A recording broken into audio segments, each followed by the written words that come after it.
In my today's video, I will be focusing on the differences between did and do.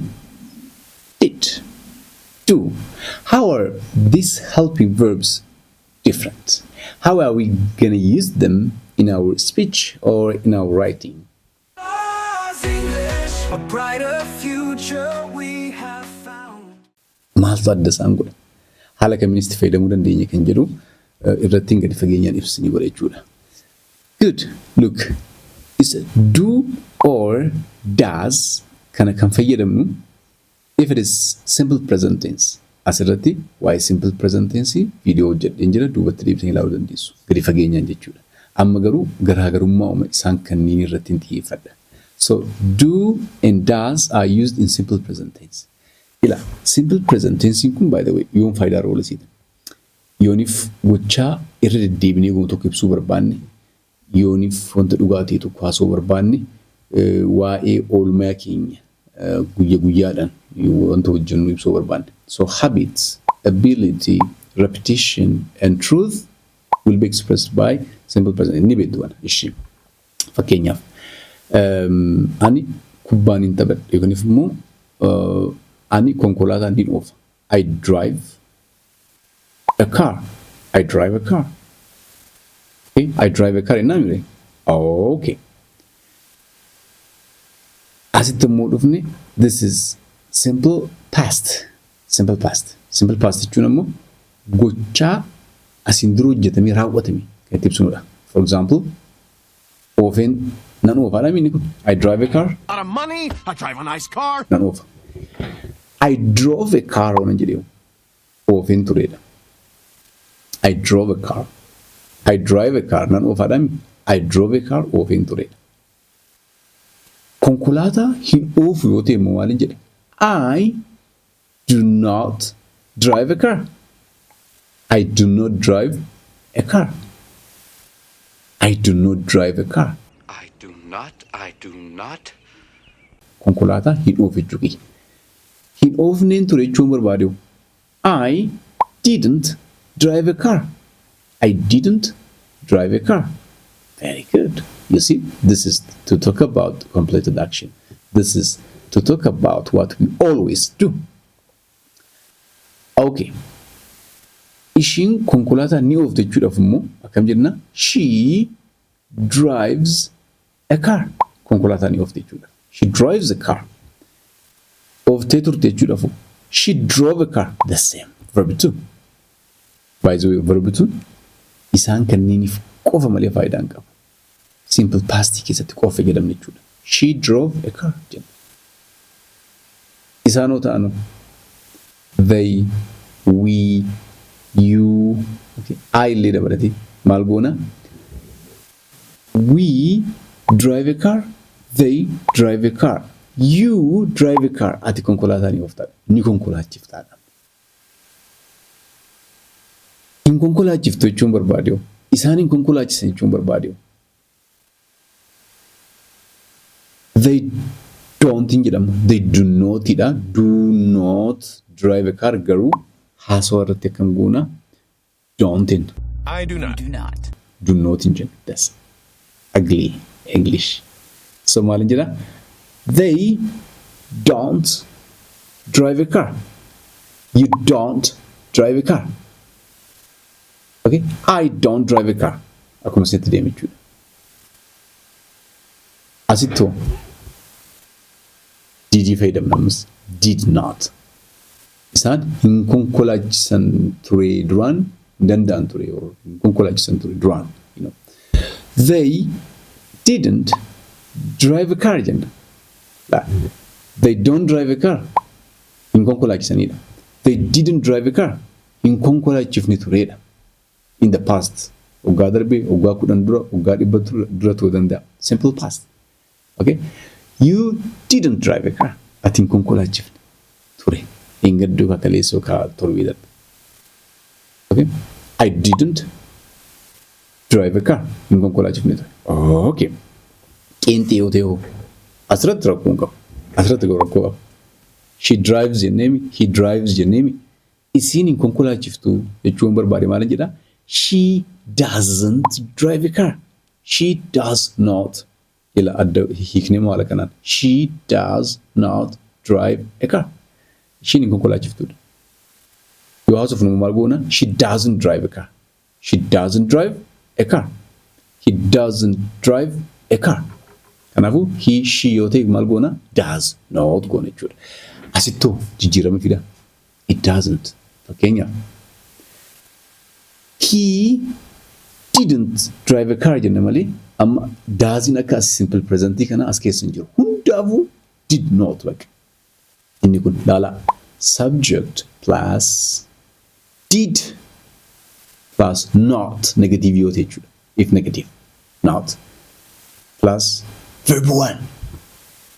Verb 1. Inni kun abbaan dhimmaa ni jira. Subject itti aanee do does fayyadamneeti achi booda maal goone jechuudha. Not jennee achi booda verb 1. Agartanii? Okay. Wanta gonkumaa fayyadamuu hin qabne sitti mul'isa. Common mistakes. Let me show you the common mistakes now. Okay. Dogoggora namoonni yoo hedduu uumanii sitti mul'isa jechuudha. Look. Namoonni maal godhu? Negatiivii gochuudhaaf they fakkeenyaaf isaan hin oofne ture jechuudhaaf they didn't drove jedhu.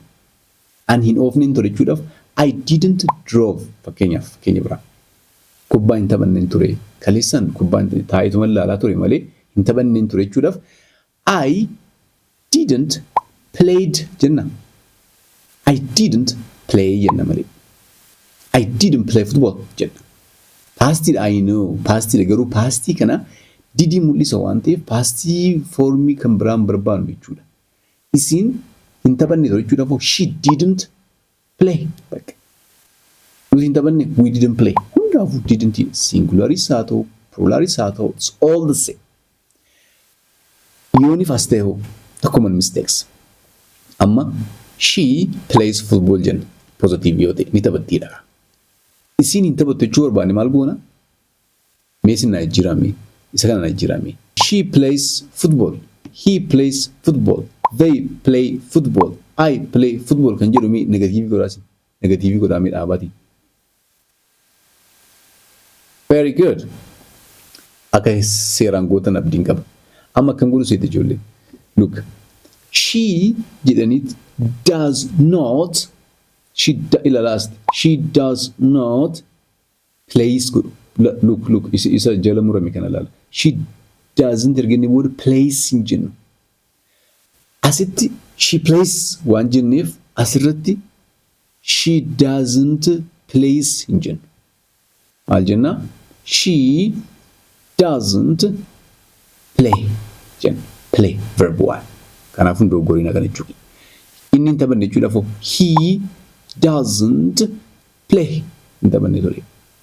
Maali inni hin taphatu. Okay? Asitoo he didn't play. She didn't play. We didn't play. They didn't play. Asitoo he doesn't play. She doesn't play. We don't play. I don't play. They don't play. Haala kanaan ibsine jechuudha. Do you understand? You see, it's quite different on the use. Okay? Inni kun negative yoo goonudha. Inni biraa asin didin itti nu fayyadu. Asin ammoo daasii fi durii itti nu fayyadan ammoo question gaafii gochuu barbaannedha. Gaafii gochuu barbaanne. If you want to make a question, this will help us a lot. Fakkeenyaaf. Mee isin amma afaan Oromootiin kan barreeffame kana Ingiliffatti na jijjiira. Mee akkana jedha. Isin kubbaa miilaa ni taphatti. Inni kubbaa miilaa ni taphata. Nuti kubbaa miilaa ni taphannaa. Kana na qaba. Gaafitti na jijjiirtu. Number 2, inni lammaffaa immoo ani kubbaa miilaa taphadheen ture. Inni kubbaa miilaa taphatee ture. Nuti kubbaa miilaa taphannee ture kan jedhu kan gaafitti na jijjiirtu. Isaan lamaan kana viidiyoo pause godhaatii mee jijjiira. Good. Sirriitti akka jijjiirtan abdiin qaba. Let's do the answer together now.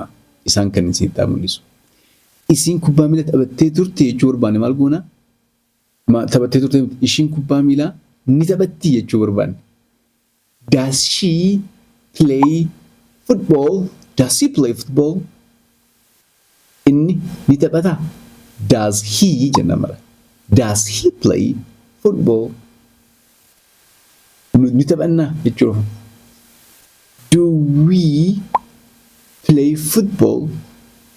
Do kana I'dhaaf they we you isaan kanneen fayyadamna. Does immoo he she it is sadeen kana waa fayyadamna.